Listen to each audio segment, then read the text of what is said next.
minutes turned out to be about a half hour, but really in my time, it's only about 15 minutes late. So, bill introductions up first. I have a bill RS 0657. It is an act concerning attorneys related to the practice of law in rural Kansas, enacting the Attorney Training Program for Rural Kansas Act. Would you say it one more time? Attorney. Basically, it is the Attorney Training Program for Rural Kansas Act. I thought you said trading. Trading? Well, I don't know if I want any. I'm careful of hot mic. Any questions? Not present company excluded. Any questions, concerns? Seeing none, the bill is introduced. Okay. Also, the groundwater reports have been sent out to committee members. And if you do not, ask your office assistant if you've not seen them, and if they want to be printed out, they can. And so, and other announcements at the end. So, thank you for being here. It's not that people don't want to be in the front row, but we have illness and we have excused absence, and that's fine. And so we'll continue to move on. And we'll also talk about the end of the rest of this week, too, at the end of the day today. But we are pleased to be joined by Mike Beam, the Secretary of Agriculture for the state of Kansas, on an update on a number of different things, I think. And again, building a good foundation for Kansas agriculture as we move forward here in committee. So, Mr. Secretary, welcome back to committee. Well, thank you for the invitation. Good afternoon, everyone. I submitted 4 pages of prepared remarks, and then there's a kind of a packet of information that has some charts and more information about our agency, about agriculture, some of which I may refer to, but I thought it might be good reference later, and I appreciate our staff who work so hard to put this together. So I get an opportunity to speak at a lot of organization meetings, and I always lead with the impact that agriculture has in this state. And nobody's challenged me on this because we are agriculture as a whole is the largest industry and economic driver in the state. And I say that because we consider 73 sectors of agriculture. So that would include the common production of the crops and the livestock, but all of the such things as landscaping and others would be included in agriculture. So in all, direct impacts about $62 billion in the economy in Kansas.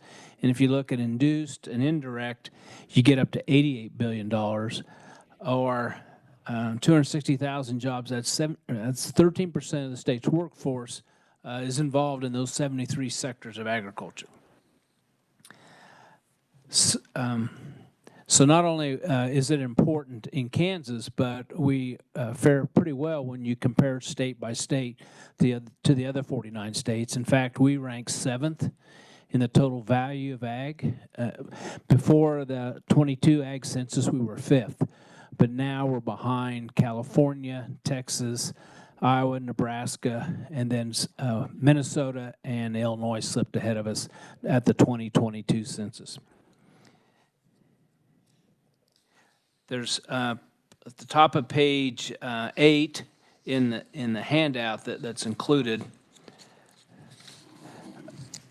There's a little more detail about our various sectors, and I think you may not be surprised, but if you look at our top sectors, it'd be beef cattle, and that would include farming, stock growers, feeding, etc.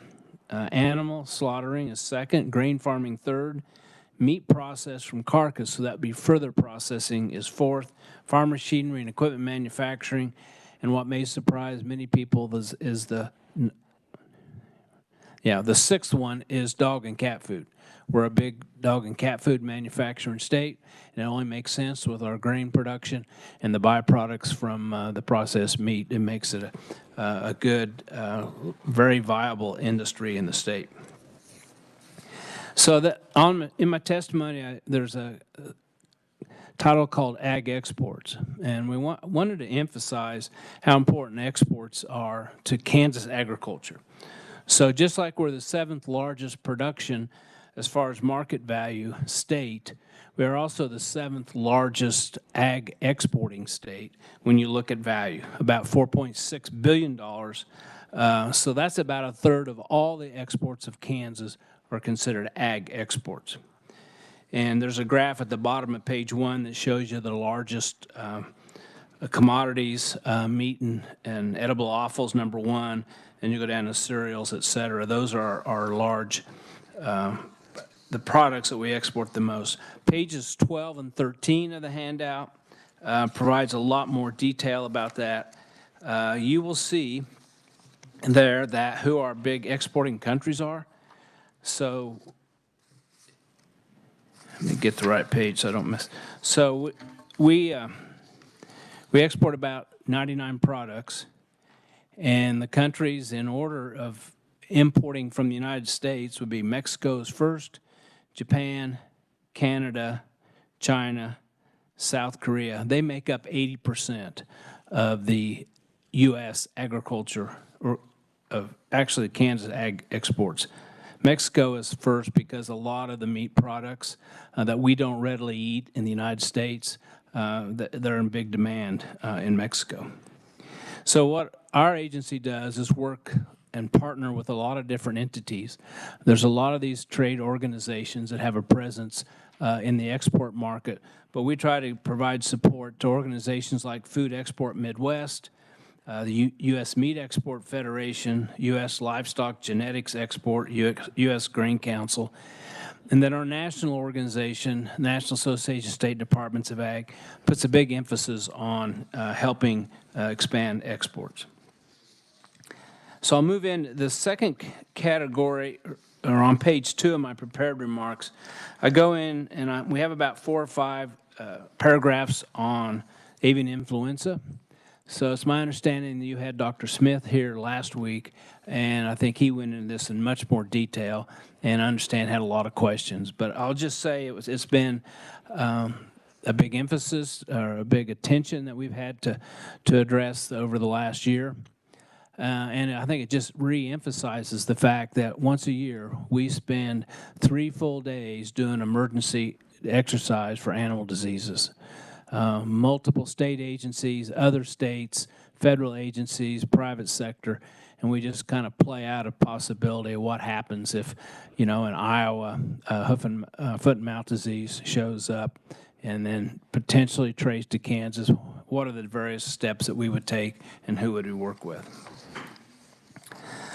On page 3, we have a little bit about water.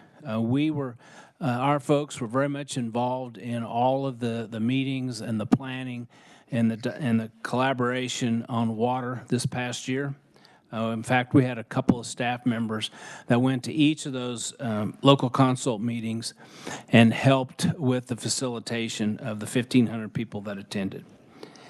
And I will tell you that if you might think about somewhere there's a map that shows you where the largest counties on value of agriculture that's produced. If you overlay that right over the High Plains Aquifer, the Ogallala Aquifer, you can understand why that is so darn important for our economy and for the state's economy, our local economy, but also food production as a whole. There's a list of projects that were included that we've worked on through our Division of Conservation. We carried out the pilot stockwater initiative that had 15 livestock facilities. There was an increase in funding for conservation districts, who are really the people on the ground that our Division of Conservation works with on all of the contracts with individual landowners. We quickly went through $4.5 million in help with high hazard potential dam applications. There's a lot of dams across the state. Many of them are quite aged, and many of them need expensive repairs. And so this has been a very popular program.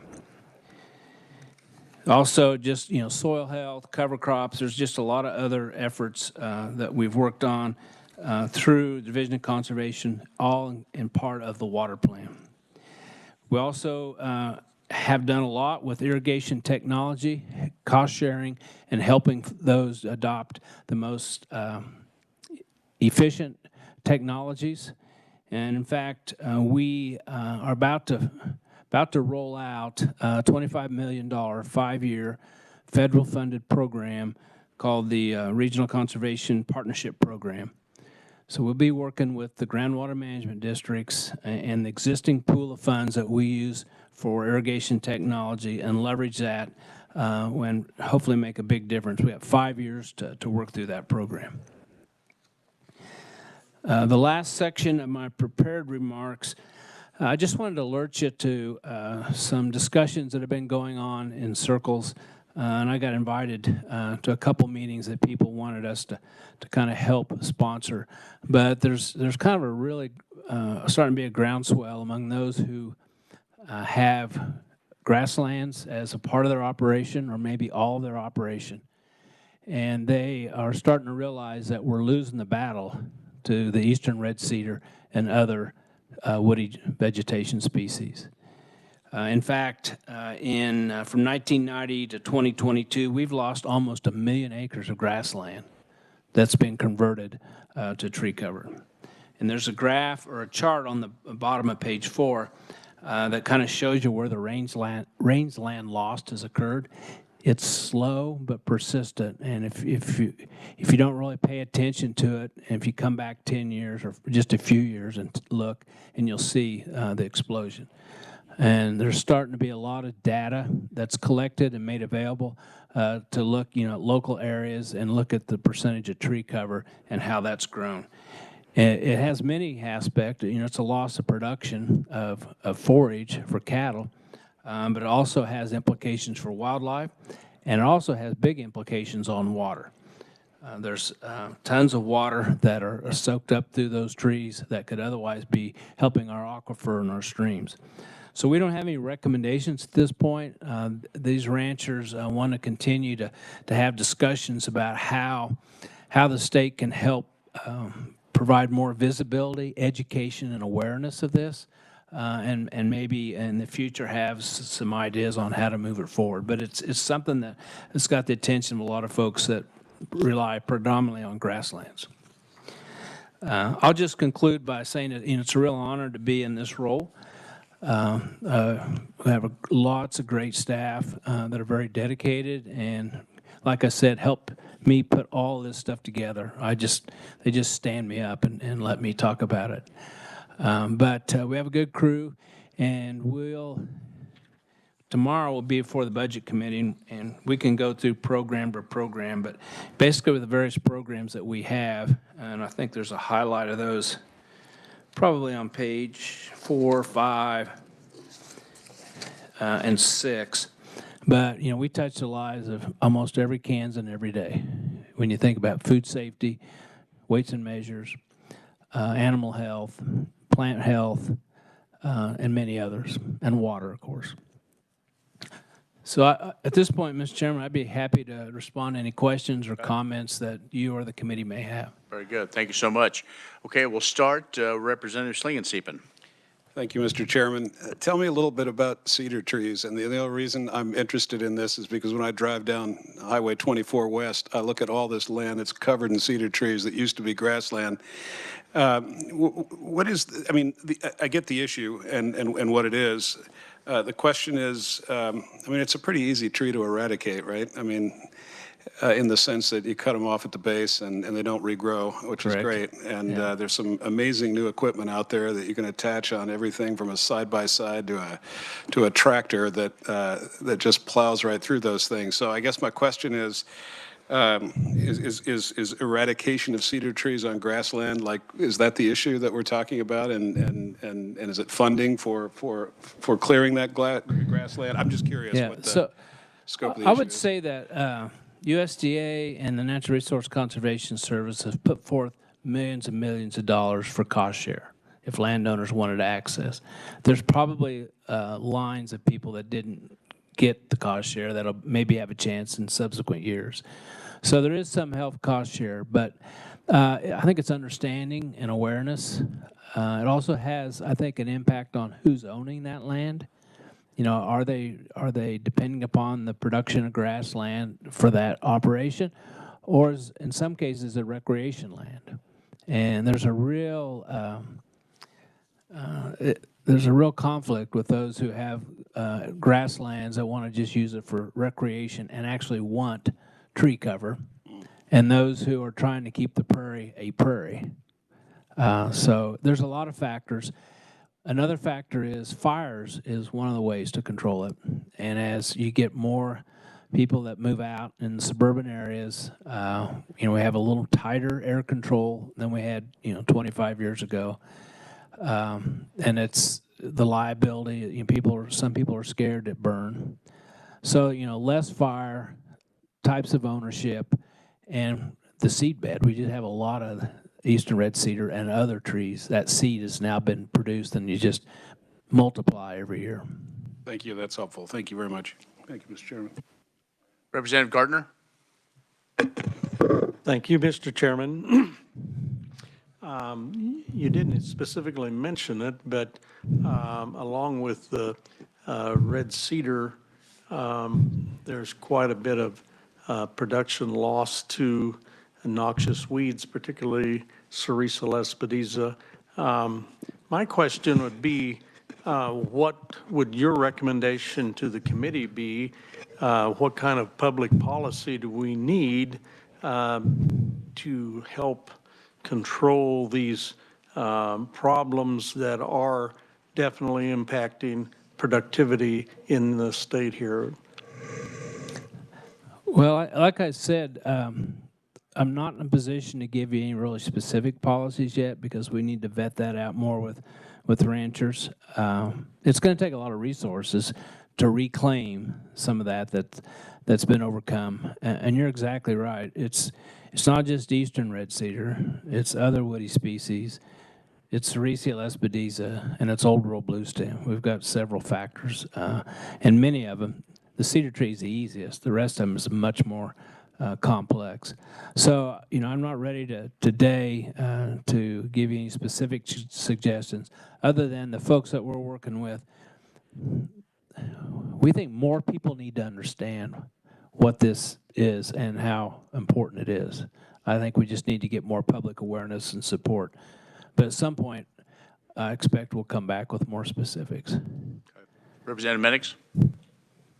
Thank you, Mr. Chairman. I'm told by a good friend of mine, Jesse Nippert, who's a professor of biology at Kansas State University, that the dogwood is a more difficult plant to deal with. Woody, invasive species, you can burn it off, but it'll grow back from the roots.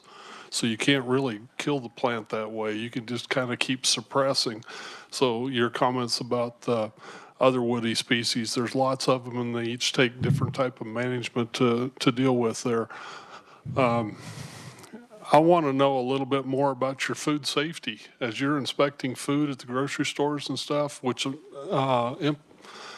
apply to all of us in this room on a daily basis. Sure. So if you break our agency up in different programs, the largest number of employees by program would be food safety and lodging. So most of those folks live out throughout the state of Kansas and work from their home, and then go see food establishments, try to see so many a day, so many a week. They try to get everywhere at least once a year, and then if there's complaints, of course, they'll go back. And it's difficult to keep the folks, because we're not the most competitive at times, but overall, I think we've got a pretty dedicated folk. We're getting a little more tenure. But I was just talking to our food safety manager Friday, and they're getting more reports of foodborne illnesses, and those could come from many sources. But I think one of the biggest problems is that the folks that are providing food safety, they're having labor problems. They're having a hard time getting people and being able to train them. So it's multiple facets, but it may be more reporting as well because it comes from FDA or sometimes KDHE or sometimes consumer. So a lot of our folks will, especially with new operators, will spend more time, showing them what's important, what to look for, and what they're looking for, and try to train them instead of just starting to write people up. The other issue is more and more concerns or complaints about unlicensed facilities serving food. And we're not out looking for them. But we get calls from licensed facilities saying so-and-so is selling out of their house or they're running around with a food truck that's not licensed. So that is a distraction. So this kind of timing that you asked that because we just went through some of the challenges and some of the goals and objectives that we're working on for next year. The other important factor is there's not $1 of state general fund monies for that program. It's all from the license fees that they pay. We have been getting some federal dollars for certain projects in there, and that's starting to lessen as well. So at some point, we'll probably have to start looking at our fee schedule in the future. Other questions? I've got a couple, if nobody else does. Talk about, you mentioned in your presentation pet food, how pet food is becoming bigger and more important here in the state of Kansas. We're kind of becoming one of the hubs of production, even though we have been for a long time.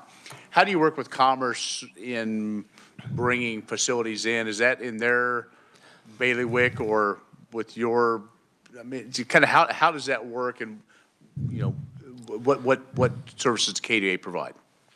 Well, since they are to be licensed and regulated by us, we have to look at the equipment and make sure the equipment's cleaned and properly used. So if there is somebody who is working with Commerce or local economic development folks to expand or start a new business, we usually get brought into the picture pretty early so we can have a conversation with them about a regulatory program, and so that there's no surprises.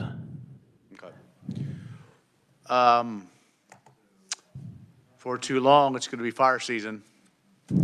And so you'll become famous again. You'll be on all the TV stations in Nebraska talking about all that smoke that comes from the Flint Hills in. And you've been one of those that's worked on this for most of your career, I believe, and really developed a plan. But talk about that and kind of, because we all forget, us lay people, as we get into that, and that there's a science to it, and science continues to, it's not like it was even 20 years ago, 10 years ago. But talk about that, and talk about just overall kind of fire prevention as far as, we've had big fires. Luckily, last year we didn't have a big, massive acreage fire, but talk about that too, so you can kind of talk the whole fire management within the department. So I'll go back to prior to this role, and yes, there were a few years there where we were having a lot of acres burned in just a few days because weather constraints, and the winds were just right, and it took smoke, Lincoln, Omaha, it took some of it many states away. And there is federal guidelines on air quality, and if a community exceeds that, then they have to come under certain rules and regulations by EPA. So you can only imagine the time that we sent smoke to Lincoln, Nebraska on the day of their spring football game. We didn't get a few calls, and I didn't get the calls, but I know KDHE and probably the governor and others got the calls. So we started working on a smoke management plan, working with ranchers, KDHE, EPA, and say, what can we do? And so that's part of the reason there's a tool now that if you want to go in and look tomorrow and the next day and put your place on the map, and it'll show you where, it'll give you green, red, or yellow. If it's red, it means it's going to be probably a bad day with the way the weather is as far as the smoke dissipating. And so trying to get people to utilize that. But the biggest challenge is as people manage considerable acres, and if you get a windy day, then you can't burn that day. If it's rainy, which that hasn't been a big issue lately, but you could get into 2 or 3 days rain, you can't burn. And you really, for grass production, you really want ideally burn probably, first half of April.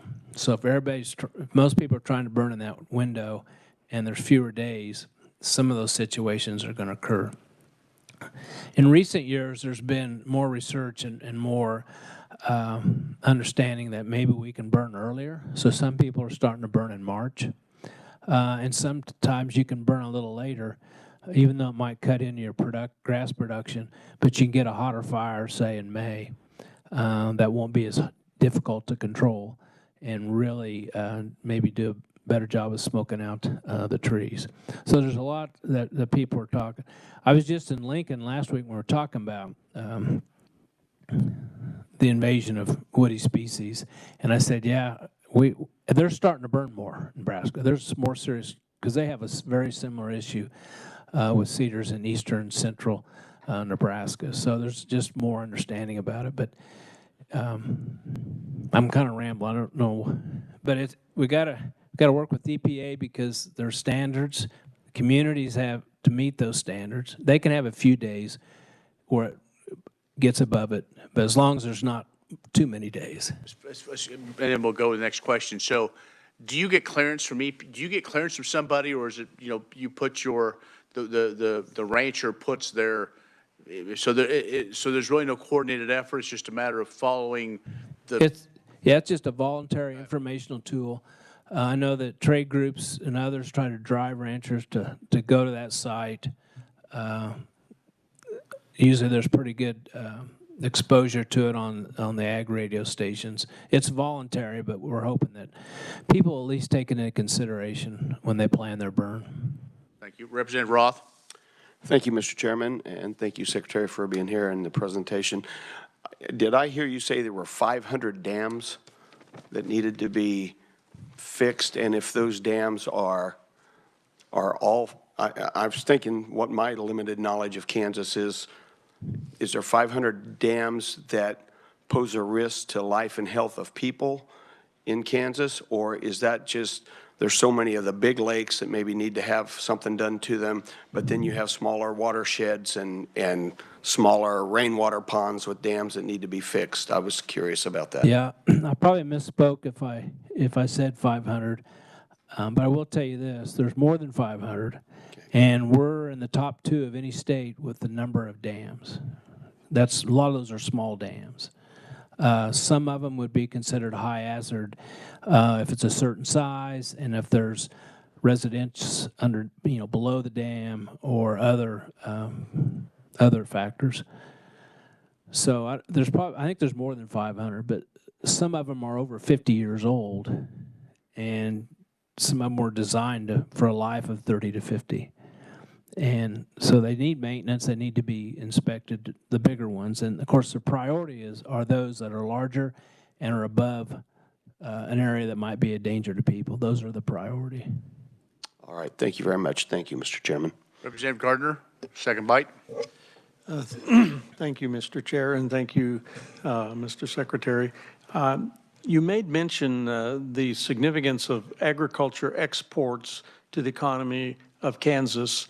What would your thoughts be about public policy that would be necessary to enhance that, or changes to existing public policy that would help that segment of agriculture?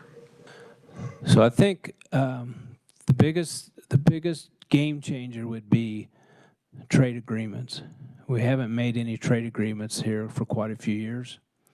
We have one with Mexico, we have one with Canada. But that's the one thing I think most people who follow ag trade, or maybe trade as a whole, is if we can have more agreements with other countries. That way we know we're going to treat each other the same and try to have a fair exchange. That's hard for us to do or Kansas Legislature, but I think encouraging more trade agreements would be very, very helpful. Other questions? Representative Wakel. Thank you, Mr. I'm not close enough. Thank you, Mr. Chair. I didn't hear much conversation about workforce, and I was just kind of wondering what your thoughts are on kind of the state of the workforce for the ag community. Well, I should have mentioned it because that's the big issue is workforce and water. And we probably haven't focused on that as much lately here because of our attention on water. But that's a huge issue. No matter if you're even a farmer that needs 1 or 2 people to help them, up to our food processing sector. So we're always trying to scratch our head to figure out how we can attract more people, more young people who may not have any knowledge or background in agriculture, but let them know that there is an opportunity and they're needed. And so I think working with Department of Labor, we've had some conversations with them, but we just need more people.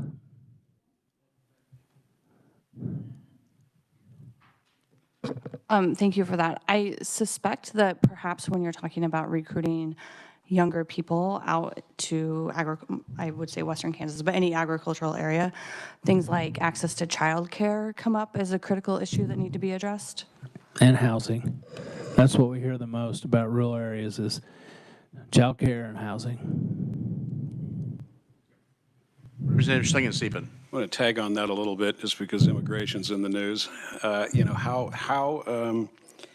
does immigration policy, influence the labor sector, especially in food processing? And how do we, do we have enough folks out there? And are the folks that are there, do we know that they're going to be, that they're here in a documented fashion? I mean, are there ag sector concerns about the current policy that leaves some insecurity out there in terms of being able to work well? There is concerns, and I think the biggest concern, the biggest unifying concern is the system's broke for those who want to come here. There's a lot of people waiting in line trying to get authorization to come here to work. And I would say the larger, more sophisticated employers, they have, the staff and the resources to do it right. But others do not. And that, I think, we can talk about illegal immigration. I don't want to go down that, but we need to change our immigration system, update it, so that it's more practical way to get in, to be documented, and to contribute to the society. Thank you. Thank you, Mr. Chair. Before I go to the next question, I'll just a little half step of that. Federal has a real problem. It's broken, the federal, because I've taken 2 phone calls from 2 constituents that have H-2A workers that have worked here, went home for the holidays and trying to get back. We're now on like week 8, and so it's so bad they're calling me. And so what I do is I make a phone call to a senator's office and say, would you call them and tell them an update? And so everything in the news to me is just is fodder and fluff to get people angry. So that's a completely other, and we fought that, many of us, for years, of the H-2A program and agriculture workers and the whole rest of the thing, but politics has caused it to where it's all or nothing, and that's what's caused the problem, and that's my commentary for today, as Paul Harvey used to say. So with that, Representative Blex. Thank you, Mr. Chair. I don't know if I can follow that. Thank you, Mr. Bean, for being here. But, ecologically, a lot of my districts in the southern Flint Hills, really unique ecosystem, and historically it was burned from river to maintain. We see the lack of fire is causing another problem, invasive cedars. And it's real simple to control those when they're very small. I mean, one 10-cent match can do a lot. However, the things it's caused, and we probably need to work with EPA to eliminate that, even out that particulate matter to have an even time rather than just having a concentrated 1 or 2 days when it's real bad, because some of the barriers I've seen in 40 years plus of burning is liability, the fear, because when I have a $600,000 house on there and I look at my homeowner's ranch policy and it has a $100,000 limit, it kind of starts scaring me. I used to have 25,000 15 years ago, and I thought that was good. I stopped at a burn a pasture up north of me, and I went up to the neighbor, and I always notify the neighbors, and the husband wasn't there, and the wife was there, and she said, first words out of her mouth was how much liability insurance she got. Well, that kind of scares you. And I had 25,000. I thought I was good. And she said, I have some kind of an Australian bird dog that's getting ready to whelp pups, and we flew it over from Austria, and it's worth about $15,000. And so I kind of backed off. So those scary things, but those are the things that retard and cause other problems with, like the cedars, because I've got more. And I was certified in my day, certified wildland burner, and it's gotten so scary that people are scared to burn. So we're having a lack of that, and it's causing it, and certainly the particulate matter. I won't give any grace to climate change. Climate's always changed, otherwise we'd have dinosaurs. But bottom line of it is there's only a few days that you can burn. And when you schedule health, materialize all your crew to line up to do burn things based on weather predictions, which are pretty fickle, and then you look at 2 or 3 days burning and rain, and particularly in eastern Kansas. I mean, it's a tough deal. So you can see why we have invasive species. Those things has been a big factor. So, but you know, it does need a lot of education and awareness. Appreciate your program. Thank you, Mr. Chair. If I might add, I should have mentioned that we've seen a few more burn associations, and that's helped where, you know, a community will get together and they'll, you know, take some educational classes on burning, maybe collectively get some more equipment, and then collectively do the prescribed burn. So you have more help, more educated help, and maybe they're a little more little more inclined to go ahead and light the match because they've got help and they've learned how to had some training and have some equipment. So I think we need to encourage those entities to continue to grow. Other questions? Last call. Seeing none. Thank you, Mr. Secretary. Thank you. All right, there we go again. Thanks for all the participation today. Duly noted those who didn't. Representative Rozier, Representative White, Representative Fairchild, no. Representative Page. Yes, you're being called. No, that's fine. There'll be time. Tomorrow, come your questions. Tomorrow is the annual fun and frivolity of our Kansas commodities as they're getting ready for their big event Friday, which looks like now none of us will be going to because we'll be here. So, but we'll hear from leaders of the commodity commissions. That's the checkoff program. So hopefully you have some questions there. So that will take place tomorrow. Wednesday is called the chair. At this point, we will not be meeting on Wednesday. Thursday, we will have a very short meeting. We will do if there are bill introductions, we will open up for that. Other than that, there is no program scheduled. And Friday, we will not meet. But I know budget committees are meeting at 1:30, maybe some or 3:30 as well. So that's it. I think, is that it, Dana? Did I get everything you wrote down for me? I think so. Okay. Anything else for the good of the committee? Again, thank you for your patience today. I do apologize. But I thought supporting our ethanol industry was important to lend my voices today. So with that, if you do have any questions, any bills, get with Kyle. Today was the last day for individual, but there's still another week if you want the committee to be a part of your bill. So with that, we are adjourned.